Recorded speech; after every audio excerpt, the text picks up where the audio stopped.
আপনি কি জানেন নির্বাচনে একজন এমপি প্রার্থী কত টাকা খরচ করতে পারে? সর্বোচ্চ 25 লাখ বা ভোটার প্রতি 10 টাকা। কিন্তু বাস্তবে প্রায় কেউই এই আইনটা মানেন না। শোনা যায় একজন প্রার্থী নির্বাচনে 10 কোটি, 20 কোটি, 50 কোটি টাকা খরচ করেন, কিন্তু নির্বাচন কমিশনে গিয়ে বলেন খরচ হয়েছে মাত্র 25 লাখ টাকা।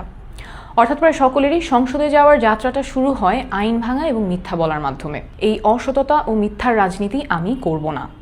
এনসিপি থেকে আমি ঢাকা 9 আসনে মনোনয়নপ্রাপ্ত হয়েছি এবং আমি প্রতিজ্ঞা করছি আইনে অনুমোদিত টাকার বাইরে একটা টাকাও আমি খরচ করব না। অনেকেই বলেন যে এত অল্প বাজেটে নির্বাচন করা সম্ভব না, আমি বেশি আইডিয়ালিস্টিক, এভাবে নির্বাচন হয় না।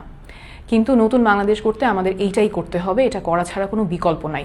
কারণ নির্বাচনের খরচ যখন 10 কোটি 20 কোটি টাকা পার হয়ে যায়, তখন নির্বাচিত হওয়ার পরে সেই টাকাটা তুলতে চাঁদাবাজি, টেন্ডারবাজি প্রায় বাধ্যতামূলক হয়ে যায় এবং এইভাবেই রাজনীতি সাধারণ মানুষের কাছ থেকে ছিনতাই হয়ে চলে যায় মুষ্টিমেয় কিছু সিন্ডিকেটের হাতে। আমরা একটা দৃষ্টান্ত স্থাপন করতে চাই যে সততার সাথে রাজনীতি করা যায়, নির্বাচন করা যায়। ঢাকা 9 আসনে আমার মোট ভোটার সংখ্যা প্রায় 47 লাখ। নির্বাচন কমিশনের আইন অনুযায়ী আমি মোট ব্যয় করতে পারবো 46,93,580 টাকা এবং এই টাকাটা আমি আপনাদের কাছ থেকে চাই। নিচে আমার ব্যাংক অ্যাকাউন্ট এবং বিকাশ নাম্বার দিচ্ছি, এগুলো একদম নতুন অ্যাকাউন্ট। কত টাকা আসছে এবং কত টাকা খরচ হচ্ছে সেটা স্বচ্ছভাবে আপনাদের সবার সামনে প্রকাশ করব প্রমাণসহ।